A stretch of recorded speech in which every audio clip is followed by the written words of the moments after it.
नमस्कार दोस्तों। इस वीडियो में आज हम डिस्कस करने वाले हैं बिजनेस एनवायरनमेंट के बारे में। Business environment is something which is आप क्लास 12th में चैप्टर 1 में पढ़ते हैं, बिजनेस स्टडीज के सब्जेक्ट में। तो बिजनेस का नेचर आप लोगों ने समझ लिया है। क्लास 11th में जो आपने बीएससी पढ़ा था उसमें बिजनेस क्या होता है, बिजनेस के कंपोनेंट्स क्या होते हैं, वो सभी इंटरनल फैक्टर्स के बारे में हमने समझा है। अब जो क्लास 12th में जो बिजनेस एनवायरनमेंट है वो बेसिकली आपको बताता है कि क्या-क्या फैक्टर्स होते हैं जो आपके बिजनेस को अफेक्ट कर सकते हैं। आपके बिजनेस को, उसके नेचर को, उसकी प्रॉफिटेबिलिटी को अफेक्ट कर सकते हैं। जो बिजनेस होता है बेसिकली आपको पता है, being busy in buying and selling of goods and services, है ना, with the aim of earning profit, या फिर production, consumption, exchange and distribution, all sort of those kind of things are something which we call business. तो business basically profit कमाने का एक तरीका है, ठीक है। और एनवायरनमेंट क्या होता है, the surrounding in which we live is known as environment. Environmental studies में भी आपने यही डेफिनेशन समझ ली। तो अभी यहाँ पे क्या हो रहा है, जो जो फैक्टर्स एक्सटर्नली हमारे बिजनेस को अफेक्ट कर सकता है, वेदर एक्सटर्नली और इंटरनली। तो जो भी चीजें हमारे बिजनेस की सराउंडिंग्स में है, वो सभी चीजें क्या कर सकती है, हमारे बिजनेस को अफेक्ट कर सकती है। वो सभी क्या कहलाएगी, बिजनेस एनवायरनमेंट कहलाएगी। Of course business can not be done in isolation. हमको लोगों के बीच में रह करके बिजनेस करना होता है, बिजनेस अकेले में नहीं किया जा सकता। बिजनेस में बहुत सारी पार्टीज होती है, जैसे कि buyer, seller, competitors, suppliers, wholesaler, retailers. तो ये सभी लोग क्या करते हैं, आपके बिजनेस को अफेक्ट कर सकते हैं। तो वही सबको अगर हम पहले से समझ जाएंगे कि कौन सा फैक्टर हमारे लिए कितना इम्पैक्टफुल है हमारे बिजनेस के लिए, बिजनेस की सर्वाइवल, ग्रोथ और प्रॉफिट के लिए, तो हम उसके अकॉर्डिंग डिसीजन लेंगे, ठीक है। तो इसके लिए बिजनेस एनवायरनमेंट को स्टडी करना बहुत जरूरी है। बिजनेस एनवायरनमेंट में जितने भी फैक्टर्स होते हैं उनको हम दो कैटेगरीज में डिवाइड कर सकते हैं। एक होते हैं इंटरनल फैक्टर्स और दूसरे होते हैं external factors. Internal factors are those factors which are under the control of the business. Business के कंट्रोल में होते हैं, बिजनेस के अंडर के फैक्टर्स होते हैं, जिसको आप चाहे तो उसको चेंज कर सकते हैं, वो आपके कंट्रोल में है, आप उसको मैनेज कर सकते हैं। But on the other side जो एक्सटर्नल बिजनेस एनवायरनमेंट होते हैं, वो क्या होते हैं, हमारे बिजनेस के कंट्रोल के बाहर होते हैं। इसमें हम लोग कोई भी चेंजेस नहीं कर सकते, कोई भी इम्प्रूवमेंट नहीं कर सकते, बट तब भी उनकी नॉलेज हमारे लिए हेल्पफुल हो सकती है। तो बेसिकली जो इंटरनल बिजनेस एनवायरनमेंट होता है, उनके फैक्टर से हमारे बिजनेस की स्ट्रेंथ और वीकनेस डिसाइड होती है। अगर हमने अपने बिजनेस की for example capital, finance, raw material और एम्प्लॉइज, ये सब हमारे बिजनेस के इंटरनल फैक्टर्स हैं, अगर उनको हमने प्रॉपर्ली मैनेज कर दिया और कंट्रोल कर लिया, तो ये हमारे बिजनेस के लिए क्या होगा, प्लस पॉइंट होगा। तो जो इंटरनल बिजनेस एनवायरनमेंट के जो फैक्टर्स होते हैं, वो हमारे बिजनेस को स्ट्रेंथ प्रोवाइड करेंगे अगर हम उनको इम्प्रूव कर पाएंगे तो, और अगर हम लोग उसे इम्प्रूव नहीं कर पाए तो वो हमारे लिए वीकनेस बन जाएंगे। तो बेसिकली जो इंटरनल बिजनेस एनवायरनमेंट होता है वो हमारे बिजनेस को स्ट्रेंथ और वीकनेस देता है।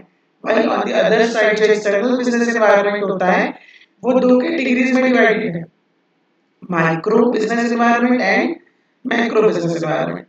माइक्रो मींस ऐसे फैक्टर जो केवल हमारे ही बिजनेस को अफेक्ट करने वाले हैं, पूरी इंडस्ट्री में केवल हमारे ही बिजनेस को जो फैक्टर्स अफेक्ट करते हैं वो कहलाएंगे micro business environment. For example competitors, customers, suppliers. तो ये सब किससे रिलेटेड है, हमारे ही बिजनेस से रिलेटेड है। तो ये हमारे ही बिजनेस को क्या करेंगे, इम्पैक्ट लाएंगे।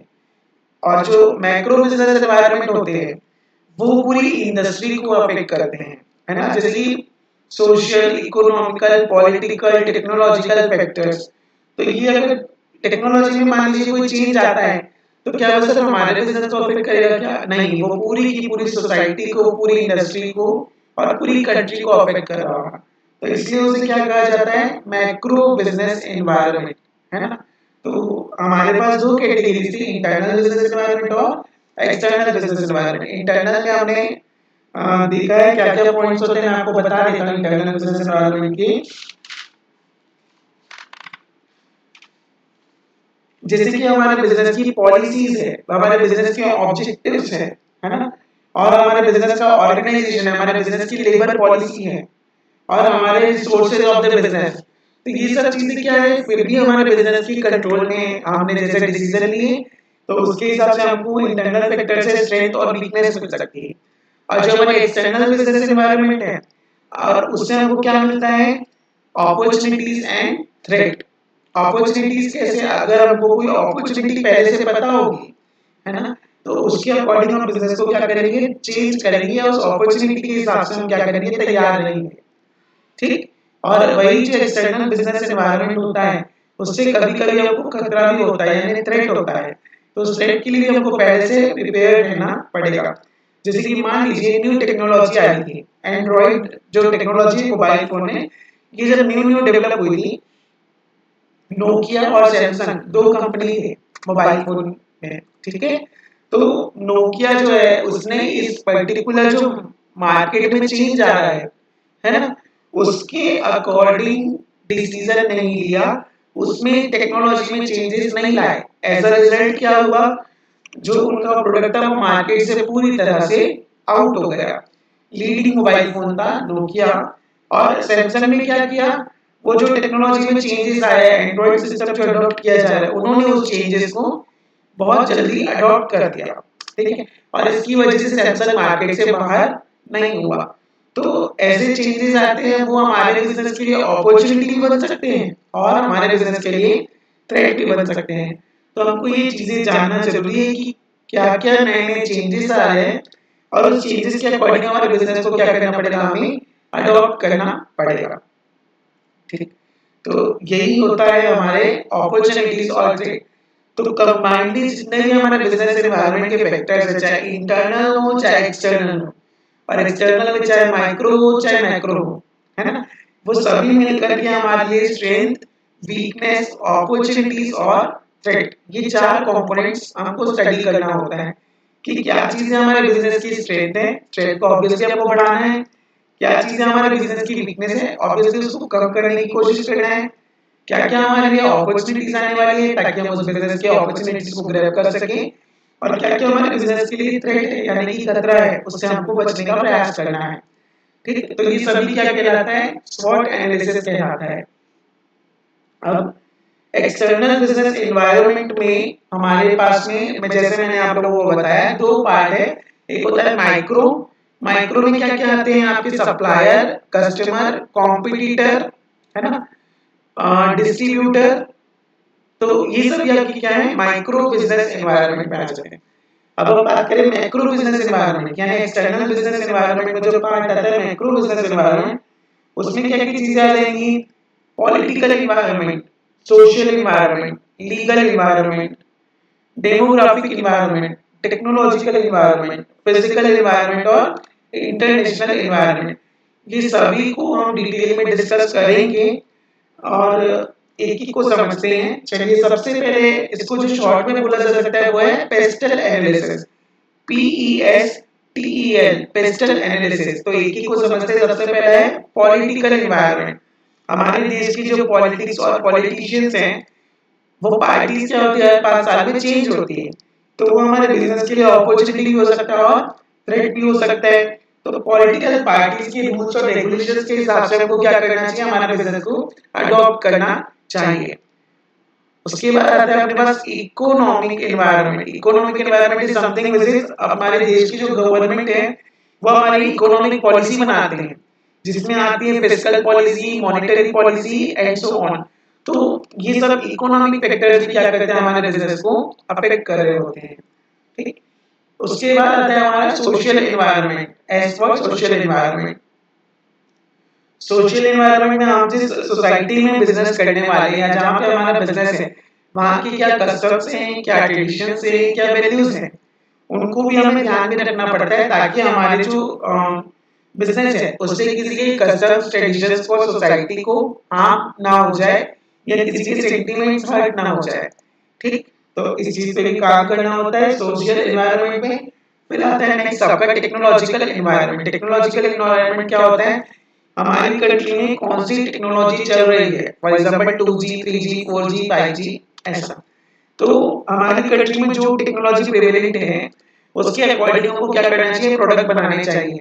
और जो न्यू न्यू टेक्नोलॉजीज हमारे लिए मार्केट में आ रही हैं उनको हमें क्या करना चाहिए, अडॉप्ट करना चाहिए, ताकि हमारी प्रोडक्टिविटी बढ़ सके और हमारे एक्सपेंसेस रिड्यूस हो सके, जिससे हमारा प्रॉफिट भी इंक्रीज होगा। और अगर हमने टाइम से टेक्नोलॉजी को अडॉप्ट नहीं किया तो क्या होगा, सेम वही हाल होगा जो नोकिया का हाल हुआ था एंड्रॉइड के आने के बाद। ठीक, तो ये हुआ technological environment. Next is ecological environment. हमारी कंट्री में जितने भी रॉ मटेरियल और रिसोर्सेज हमको मिलते हैं बिजनेस करने के लिए, वो क्या है, लिमिटेड वे में अवेलेबल है, रिसोर्सेज आर लिमिटेड, और हमको उसको कैसे यूज करना पड़ेगा, इस तरीके से सस्टेनेबल वे में यूज करना है ताकि वो रिसोर्सेज कम ना हो जाए या खत्म ना हो जाए, आगे भी हम उसे यूज कर सके। तो उसी चीज का ध्यान रखना पड़ता है कि हमारी इकोनॉमी में यानी इकोलॉजिकल एनवायरनमेंट में जो हमारे बिजनेस के लिए रॉ मटेरियल्स चाहिए वो हमारे पास अवेलेबल है कि नहीं, और अच्छी क्वांटिटी में अवेलेबल है कि नहीं, तभी हमारा बिजनेस क्या कर पाएगा, स्मूथली रन कर पाएगा। ठीक है। Last is legal environment. जो हमारे यहाँ के लॉ हैं, रूल्स और रेगुलेशंस हैं, जैसे कि हमारे यहाँ पे प्लास्टिक पॉलीथीन क्या है, बैन है। ठीक है, तो वो सभी चीजों का हमको बिजनेस में ध्यान रखना पड़ेगा और हमारे प्रोडक्ट्स की प्रोडक्टिविटी और रूल्स को फॉलो करते हुए हमें बनाना होगा। ठीक है, तो ये सब क्या है, हमारे बिजनेस के एनवायरनमेंट है। वापस से आपको बताता हूँ, business environment can be divided into categories: internal business environment and external business environment. Internal business environment is one which can be controlled by the business and regulated by the business. So it gives our business strength as well as weakness. If we control it, it can give us strength, and if we are unable to control it, it will give us weakness. It will be weakness for our business. Next, external business environment. These are those factors which gives us opportunities and threat. Opportunities are positive thing for business, while the threat are the negative aspect of the business. So we are out to check for the opportunities which will help us to grow, and we will have to avoid the threats and be prepared for the threat which will affect our business productivity. So threat को हमको minimise करना है और opportunities को क्या करना है, utilise करना है अपने बिजनेस को आगे बढ़ाने के लिए। तो इस प्रकार से हमारा ये जो टॉपिक है शॉर्ट और सिंपल में मैंने आप लोगों को एक्सप्लेन किया है। अगर आपको फर्दर किसी टॉपिक में फर्दर मोर डिटेल्स चाहिए होगी तो आप कमेंट बॉक्स में लिख लीजिएगा, जिसके बाद मैं आपके लिए और नेक्स्ट वीडियो बनाऊंगा, उसमें आपके साथ डिस्कशन करूंगा। चलिए, तो अगर आप आज हमारे चैनल पे नए हैं और आप भी ऐसे सब्जेक्ट की नॉलेज लेना चाहते हैं सिंपल वर्ड्स में मेरे द्वारा, तो आप हमारे चैनल को लाइक, सब्सक्राइब और शेयर कर सकते हैं, जिसके थ्रू हमें भी मोटिवेशन मिलेगा और हम आगे और ऐसी वीडियोस आप लोगों के लिए लेकर के आएंगे। चलिए, तो आप सभी का धन्यवाद मेरी वीडियो देखने के लिए।